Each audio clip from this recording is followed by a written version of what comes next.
Hey everybody, we are on week 2 and I hope you are doing great.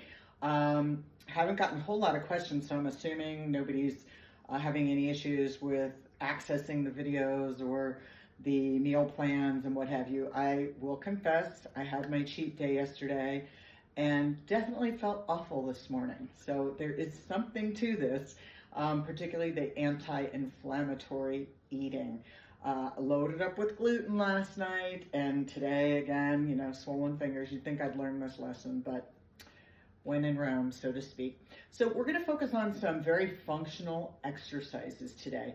The first one being the hip hinge.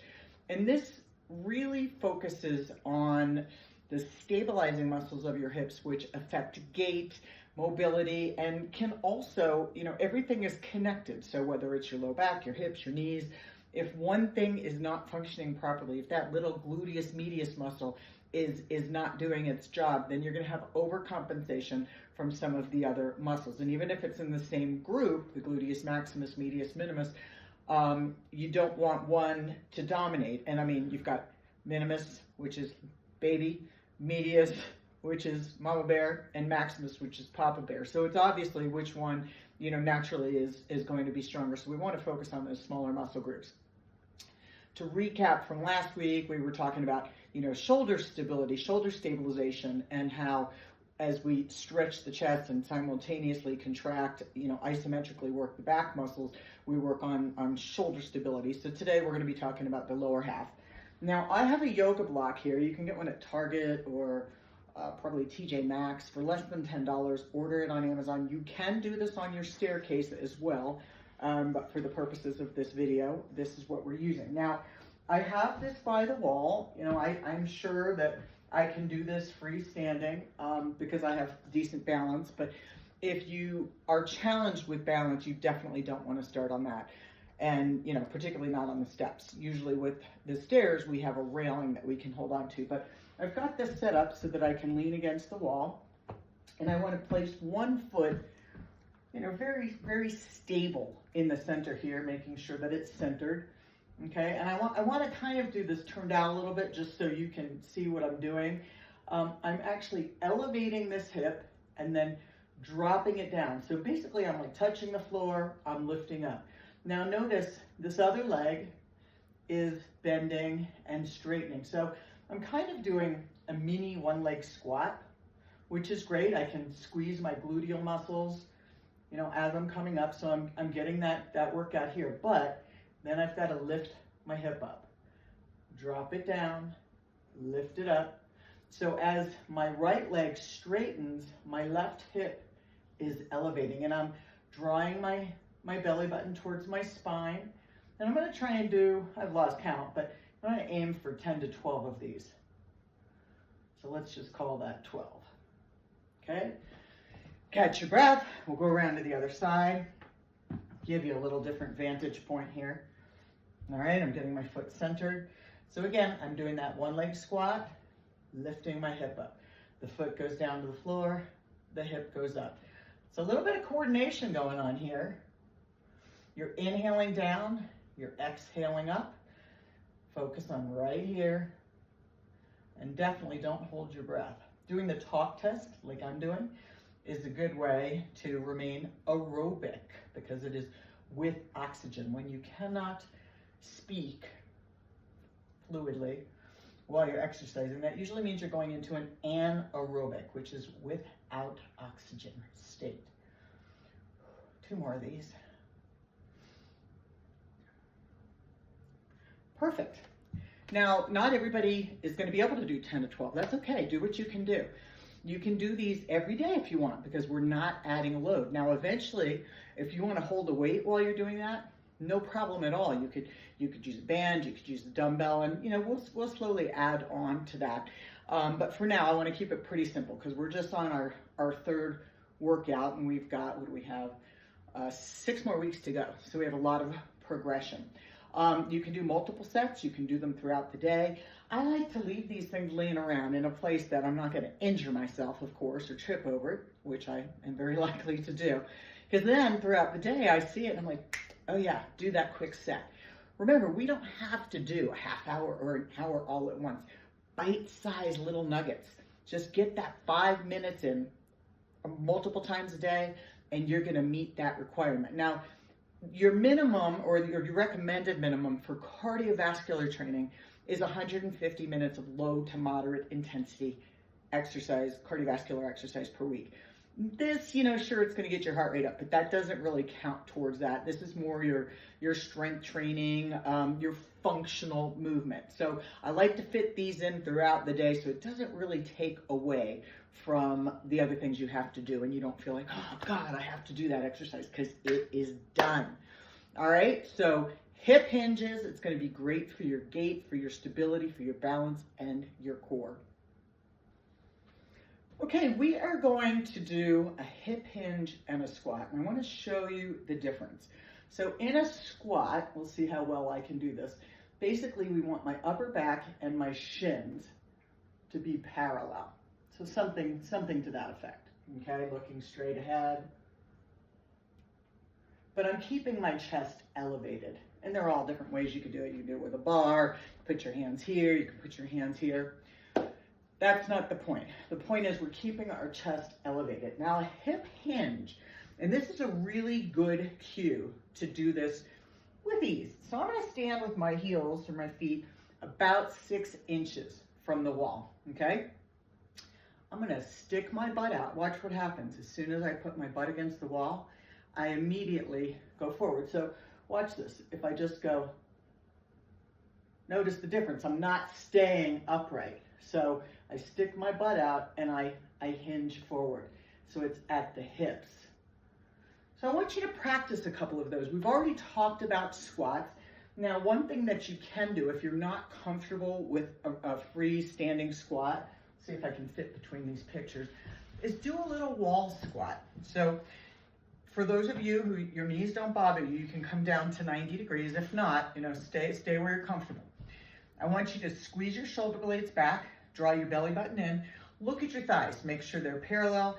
Your knees are lined up right over your ankle, and then you're gonna keep drawing that belly button to the spine. I want you to do a Kegel. So guys and girls, little different mechanism there. But think about drawing up. For men, it's thinking about stopping your stream of urine flow. One day, you can work up to holding a weight as well. And you're gonna start to feel your legs get a little quivery. Some of you sooner than others, okay? So when you feel that, I want you to slowly keep pulling the belly button, and I want you to slowly slide up the wall, squeak, squeak, squeak, squeak. So I've got that stabilization. I don't have to worry about my form. It's different. We're totally upright in the spine. But a wall sit is another great thing you can do. During the day, find a wall if you're working from home, or, even if you're working in an office, go into the restroom and just make sure your, whatever door you're leaning against locks in, or, you're, who cares if people see you? I don't really care. I'm like, I'm exercising and you're not. Okay, but practice the difference. So you've got 6 inches from the wall, hip hinge, and that's just starting, Then we can start to go forward from there. I'm going to show you bridges, which is a little more advanced move. And then for those of you who want to do a wall squat, now you can hold it, or you can keep moving. You can even put a little ball behind your back to make it easier. I've got a pretty slippery wall here, but if you're on wood or something, you definitely don't want splinters. Now when I'm doing this, I'm pushing through my heels. Belly button's always in, shoulders back. I'm squeezing my glutes. I'm activating those gluteus maximus muscles, driving it up, exhaling up, inhaling down. Now we're working our large muscle groups, so that means you're burning more calories. When we're doing compound movements, so we're working our quads, we're working our hamstrings, we're working our glutes, you're burning more calories. Doesn't get any better than that. All right, we did effectively the one-legged squat with the hip hinge. Now I want you to focus on just a one-legged squat. We all tend to have a dominant side, my right side. Actually, interestingly, I'm right-handed, but my left leg oftentimes seems more stable than my right.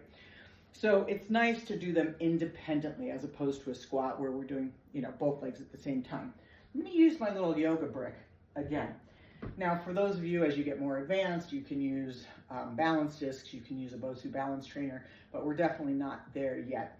I still like to have my wall here if I lose my balance, or if you don't have a wall, a banister, a handrail, a kitchen counter. Get creative. Keep your brick nearby the kitchen, and while you're cooking dinner at night, you can throw down a few sets of these. Okay, so I've got my stable leg there. Now I'm going to put the non-working leg out in the front. I want to get a little more balance on that brick. Okay, my shoulders are back, and it's okay if I'm leaning against the wall, and I'm just bending that leg ever so slightly. I'm inhaling down, I'm pushing up. So I'm pushing through my ankle, and then I'm squeezing my butt. Now I'm looking at you guys by looking sideways, but I like to keep everything linear and looking straight ahead.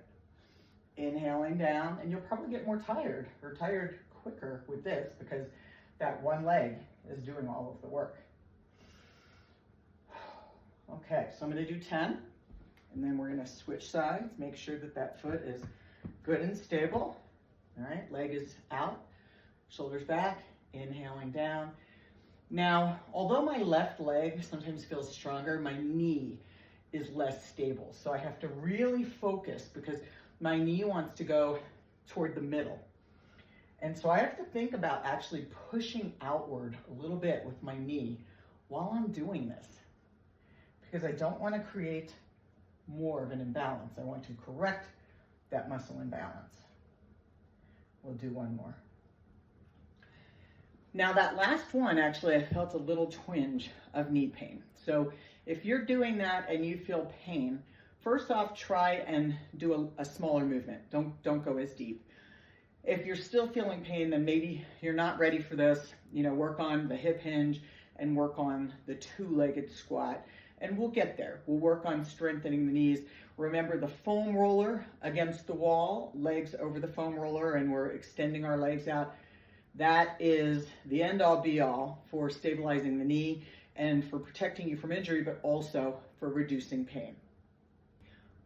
We're going to do a plie lunge now. So we're going into a bit of abduction. We're going out to the side. I always think of abduction like being abducted, so you're being taken away from something. Working on external rotation of the hips. Now, for those of you, when you do a little self-assessment and you see your knees are going outward, or when you're doing a squat, if your knees tend to go out to the side, you probably don't want to do this exercise. So I'm going to show you two alternatives. Now, for the people who are more knock-kneed, this next exercise is going to be great. So we're going to get into a plie, so a wide squat. I want your feet turned out, maybe 45 degrees, okay? And we're going to start let me do it sideways so you can see that I'm not arching my back. I'm sitting back a little bit, okay? I'm not like this, but I'm also not rigid. I don't want to go into that posterior pelvic tilt. I'm just going to get my hands out of the way here. So inhaling down, squeezing that butt, exhaling up. And you're going to feel these muscles working. Inhale down, exhale up.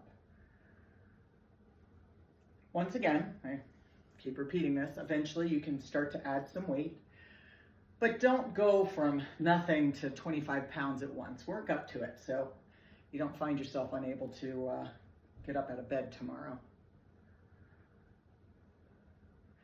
So let's say you're starting to feel those legs burn a little. If you want to give it a little extra oomph, I go down and I do little pulses. Now, really important, doing those kegels, drawing inward. Do about 10 of these. And then the key, even though you want to come up really quickly, is to squeeze that butt. Come up as slow as you can. I feel that. Now, if you're ready for a little balance challenge, we're going to do that on our toes. We'll see how well I do on this today. The key for balance is to find a spot right in your line of sight and don't look away from that.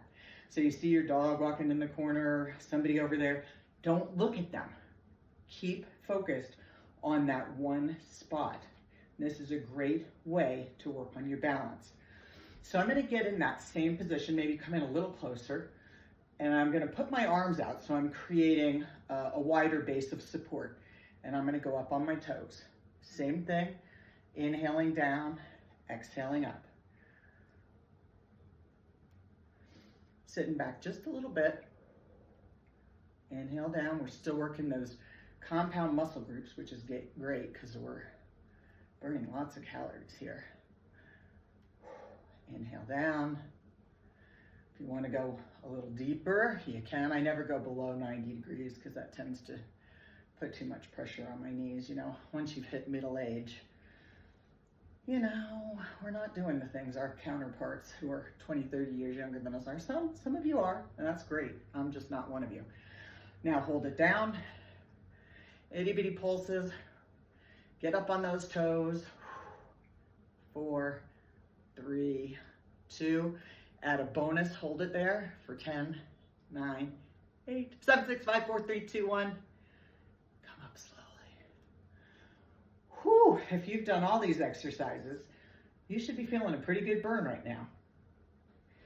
So for a little more advanced training, we can start doing some arms and shoulders while we're simultaneously working our legs. Now, if you're struggling with your legs, by all means, do not add this additional movement as well as the weight. Now, these are 2-pound weights.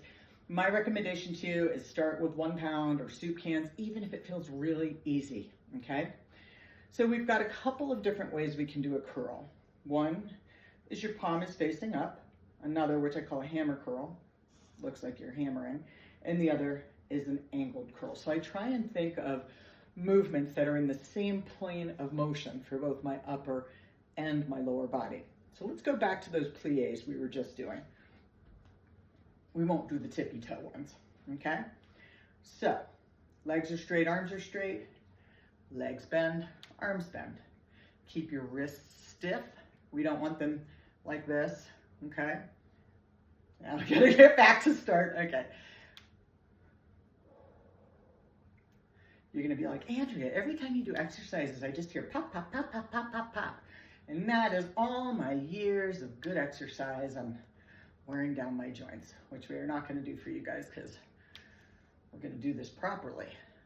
And I tended to overdo everything I did. Okay, so angled curls with plies. Now we can get into our squat position. I'll do it sideways, okay? And we can do hammer curls with squats. You want to think of your elbows as being anchored to your side. Inhale down, exhale up. Don't lose your form on your legs.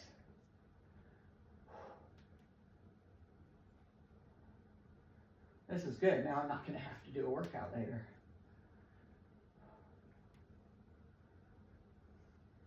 Okay, anywhere from 8 to 12 repetitions is fine. And we're not looking for complete fatigue right now.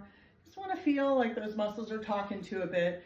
And then as we start to add more weights, you may actually get what we call momentary muscle failure, where you're like, I can't lift it one more time.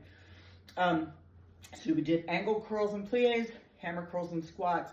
And then you can also do squats with your palms facing up. So they're all just working different parts of your biceps. So for more definition, for variety, for not overtraining. Keep those wrists nice and stiff. I tell people to think about having metal cuffs around their wrists.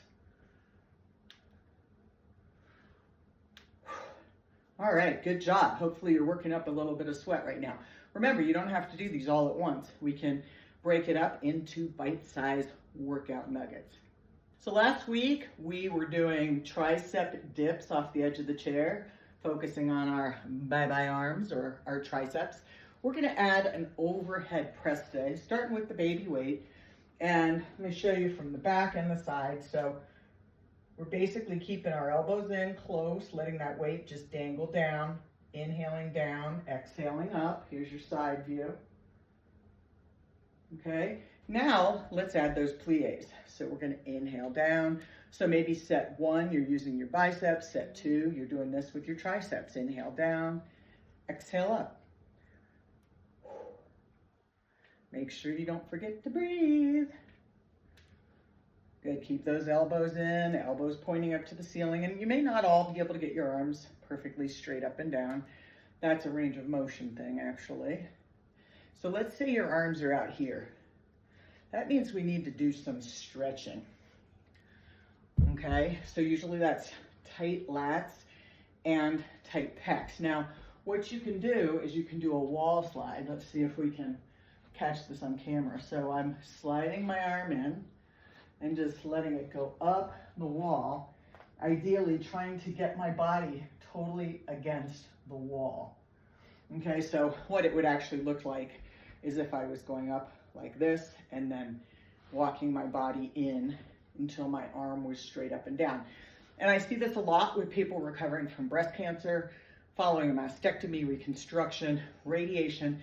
We tend to lose that range of motion, very much so in this plane, which is called abduction. And if you've had an axillary lymph node dissection, that's another reason you might find your range of motion is limited. And then you can also continue to do those, here comes Kingsley, you can do those chest stretches. So isometrically squeezing your shoulder blades together, walking through a door jamb, making sure you're keeping that neutral pelvis, or very simply just pulling your arms back and down, but keep looking forward. Another great stretch for your chest, and it's also great for some thoracic mobility, is we're going to go back to this little yoga block here. I actually like to do it sideways because it gives me even more of a stretch, but you can do it the other way if it's too much. And you're going to roll on back. Now, if you've had an abdominal tram, you're going to go sideways like this. And that's going to be right in the middle of your back. You're going to drop your head back and you're going to let your arms go out to the side. Now pull your belly button towards your spine. If this is too much on your neck, you could put another block here to support your neck. Or we could even do this. I've got my foam roller handy. Kind of double up here. Okay? So if that feels better, you can do that. Draw that belly button to the spine. If you can't get your arms all the way out, then perhaps try it like this.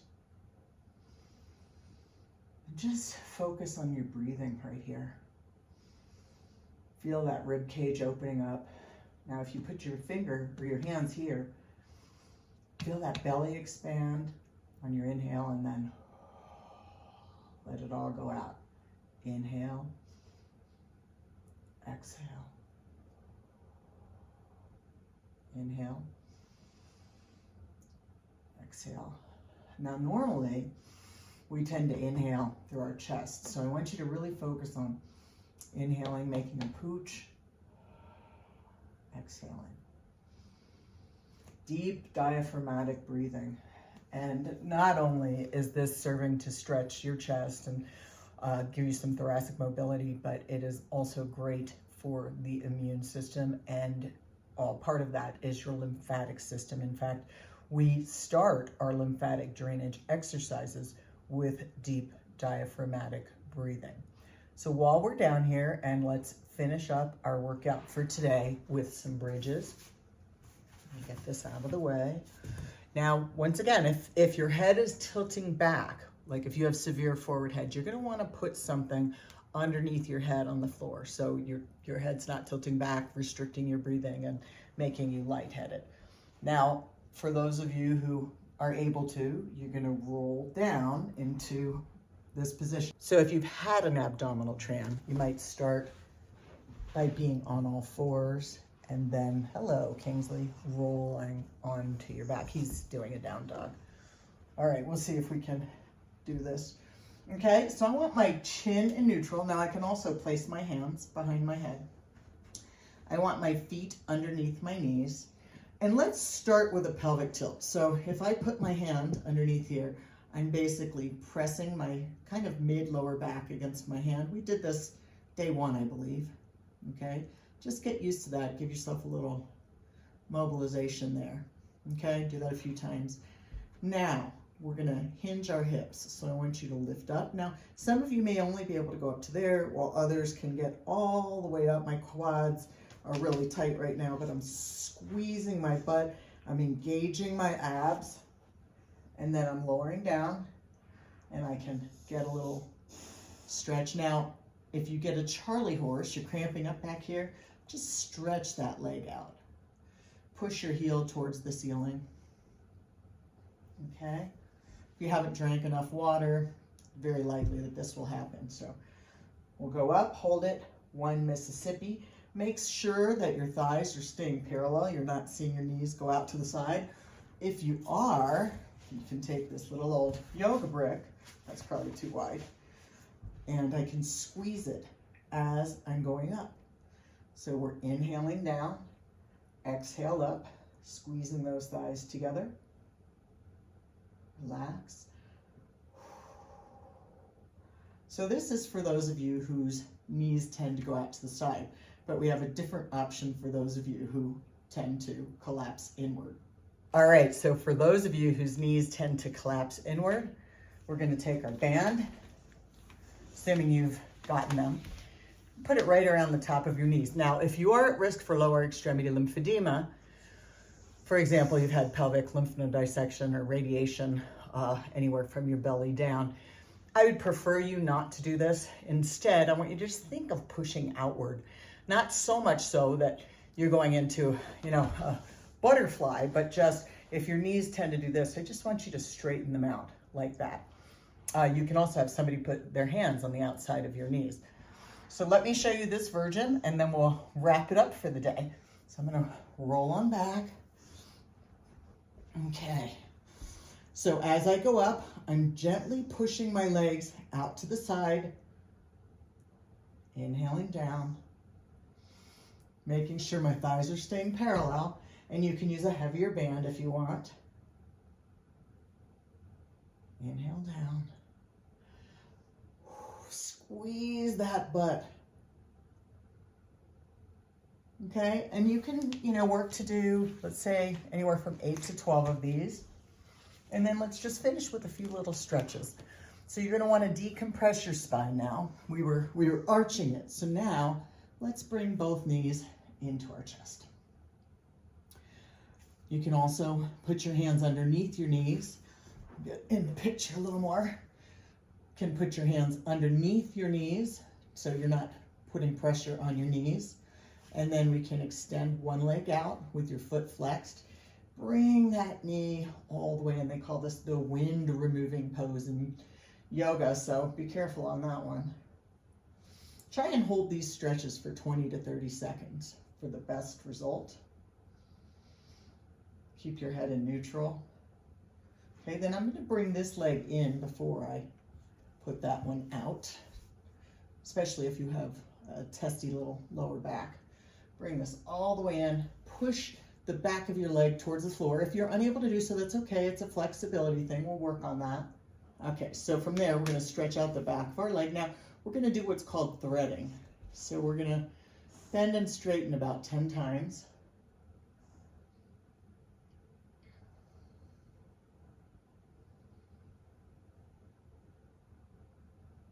And then on that last one, let's straighten that leg, push your heel up to the ceiling. I don't have the greatest flexibility. I keep this leg bent because it is better on my back. If I straighten this leg out, I can still hold the same stretch, but it puts a lot of stress on my low back. So this feels better. And then I'm just going to do a couple of these just to show you the difference, but you're going to do the same amount on each side. So we would hold that stretch, pushing that heel up toward the ceiling, okay? Then we are going to roll over and we're going to get on all fours. Now, if you're recovering from breast cancer surgery, shoulder surgery, it may be difficult to put all your weight on your arms. And so I'm going to say listen to your body, and also don't do it for a prolonged period, because if you're at risk for lymphedema, we don't know what this new lymphatic system can tolerate. So, whether you're doing a plank or you're doing cat-cow, just limit the amount of time that you're putting all that weight on the affected arm, okay? So let's get into quadruped position, and we're gonna do cat and cow. looking towards your navel and looking up toward the ceiling. Make sure you're breathing. And you can do as many of these as feel comfortable, 5 or 6, 8 to 10. From there, we're going to go back into a child's pose. Now, for those of you that this is too much on your knees, you can do this actually sitting in a chair with your arms up on your desk. So that's a really nice alternative, okay? But otherwise, we're going to go forward. And for those of you also, going back to breast cancer, this is going to help, particularly if you face your palms together or towards one another. You go into flexion and drop your forehead down and hold that stretch. And then we're going to roll back up one vertebra at a time. And then you've got that crazy hair afterwards. So say goodbye, Kingsley, until Thursday. Break these into bite-sized pieces and do them as often as you want throughout the day. You guys are doing great. Keep it up. Write me with any questions you have. And if you have a slip up, you know what? No big deal. The next day, just get back on the wagon, pull up those bootstraps, and start anew.